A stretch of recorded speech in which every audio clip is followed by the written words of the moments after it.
जय माता दी। आइए एक कुंडली देखते हैं। काफ़ी अच्छी कुंडली भी है, लेकिन एक छोटा सा दोष भी बन जाता है और दो ग्रह अस्त है। विस्तार से देखते हैं। मैंने आपको पहले ही बताया होगा कि जब भी किसी कुंडली में केंद्र खाली होता है तो उत्तम नहीं माना जाता उसको। उसके पीछे कारण होता है, जो केंद्र होता है वो आपका नारायण भाव है और त्रिकोण है लक्ष्मी भाव। अब इस कुंडली को अगर आप विस्तार से देखें तो एक कर्क लग्न की कुंडली है। कर्क लग्न इसलिए क्योंकि लग्न स्थान पे 4 नंबर लिखा हुआ है। नीचे टेबल देखिए, 4 नंबर कर्क लग्न जिसके स्वामी चंद्र है। ठीक है। अब लग्नेश चंद्र पराक्रम भाव में बैठे हैं, ये बहुत ही अच्छी पोजीशन है, कोई दिक्कत मुझे नज़र नहीं आती यहाँ पे। ठीक है, लग्नेश की पोजीशन बहुत अच्छी है। फिर हम बात करते हैं इस कुंडली की, तो इसमें नेक्स्ट पोजीशन में हम क्या देखेंगे, कोई ग्रह अस्त है क्या, तो हमने देखा बुध और गुरु अस्त है। बृहस्पति यहाँ पे भाग्य के कारक है और षष्टेश है। और उसके बाद जो नेक्स्ट में आते हैं वो है बुध, वो द्वादशेश है और द्वितेश है। तो ये दोनों ग्रह अस्त होकर छठे भाव में बैठे हुए हैं। तो ये थोड़ी पोजीशन योग कारक नहीं होती। हालांकि साथ में सूर्य ने इनको अस्त किया है। सूर्य इस कुंडली में द्वितेश है। द्वितेश का यहाँ पे आना भी उचित नहीं माना जाता है। कहीं ना कहीं वो फाइनेंशियल पोजीशन को वीक करने की कोशिश करेगा। ठीक है।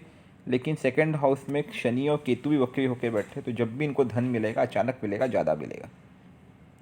केंद्र खाली होने से क्या होता है कि वो जो राजयोग की परिस्थिति कभी भी गोचरवश जो बनती है, गोचर और दशावश, क्योंकि देखिए होता क्या है कि सभी ग्रह एक दूसरे के रिलेटिव घूमते रहते हैं। उसमें अगर दशा और गोचर मैच कर जाता है तो केंद्र भाव में अगर कोई ग्रह बैठा हो तो राजयोग की परिस्थिति बीच में निर्माण कर जाता है, जिससे हम कई बार कहते हैं मैं अलग काम कर गया, मेरा काम बन गया। इसलिए अक्सर ये कहा जाता है राजयोग फलित तब होता है जब केंद्र में कोई तो ग्रह हो। खैर यहाँ पे वो पोजीशन नहीं है, हम ये देख रहे हैं। अब ये बच्चे का मन भटकता बहुत होगा क्योंकि इनकी राहु की दशा चल रही है। राहु बैठे हैं अष्टम भाव में। अष्टम से देखिए जहाँ पे 11 नंबर लिखा हुआ है, अष्टम से राहु की दृष्टि कहाँ जा रही है, द्वादश पे जा रही है, मंगल पे। ठीक है। उसके बाद कहाँ पे जा रही है, उसके बाद जा रही है शनि पे जा रही है। राहु की शनि के पे दृष्टि मतलब कहीं ना कहीं एक नेगेटिविटी आ जाती है। दोनों मंद ग्रह है, स्लो ग्रह है और कोल्ड प्लैनेट भी माने जाते हैं। और राहु की अगली दृष्टि जा रही है जिसे कहते हैं 9वीं दृष्टि, वो सुख पे। तो राहु की दशा है, राहु मन भटकाता है। और क्योंकि मंगल यहाँ पे पंचमेश है जो विद्या के कारक है, राहु की दृष्टि वक्री मंगल पे जा रही है, इसकी वजह से इनका मन भटकता है, पढ़ाई में ध्यान देते नहीं हैं। अब उपायों की बात करें तो बच्चा बड़ा हो गया है, खुद भी मंत्र जाप कर सकता है, तो हम तो यही कहेंगे सबसे पहले तो बुद्ध और गुरु को आपको बल देना होगा, यह आपके भाग्य के कारक है। तो दोनों के मंत्र जाप करें। बुद्ध का मंत्र है ओम ओम बुद्धाय नमः, गुरु का मंत्र है ओम ब्रह्म बृहस्पति नमः। मैंने रत्न सजेस्ट नहीं किया है। रत्न कैसा है कि थोड़े कॉस्टली आते हैं, पन्ना हो या पुखराज हो, आप ट्रायल ले सकते हैं। लेकिन क्योंकि अगर मैं इसकी बात करें, एक षष्टेश है और एक द्वादशेश है, तो ये दिक्कत बन सकता है। यही कारण है कि मैं यहाँ पे रत्न सजेस्ट नहीं कर रहा हूँ। ठीक है, मतलब वो बस वो ट्रायल की बात है। रत्न बहुत सोच समझ के दिया जाता है, मैं आपको पहले ही कह दूँ। लोग बिजनेस करते हैं इसलिए लोग सजेस्ट करते हैं कि ये रत्न पहन लो, वो रत्न पहन लो। फिर प्रातःकाल आपको गायत्री मंत्र का जाप करना चाहिए। ओम भू भुव स्वतस्य वितुवर्ण्यम भर्गो देवस्य धीमहि धियो यो नः प्रचोदयात्। एक माला कम से कम इसकी करें। तो सुबह सुबह आपको 2-3 मंत्रों का जाप करना है, बुद्ध, गुरु और गायत्री मंत्र। रात के समय राहु के मंत्र का जाप करना है, ओम राम राहवे नमः। ठीक है। ब्लैक कलर आपको अवॉइड करना है, ना खाने में, ना पहनने में, ना कपड़ों में, कहीं भी ब्लैक कलर आपके लिए ठीक नहीं होगा, क्योंकि राहु है जो यहाँ पे कारक है मन भटकाने के लिए। ठीक है।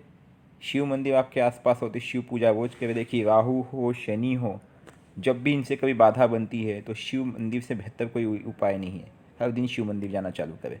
5 मुखी रुद्राक्ष प्लस 8 मुखी रुद्राक्ष धारण करें। 5 मुखी रुद्राक्ष बृहस्पति के लिए, 8 मुखी रुद्राक्ष इस कुंडली में बनेगा राहु के लिए।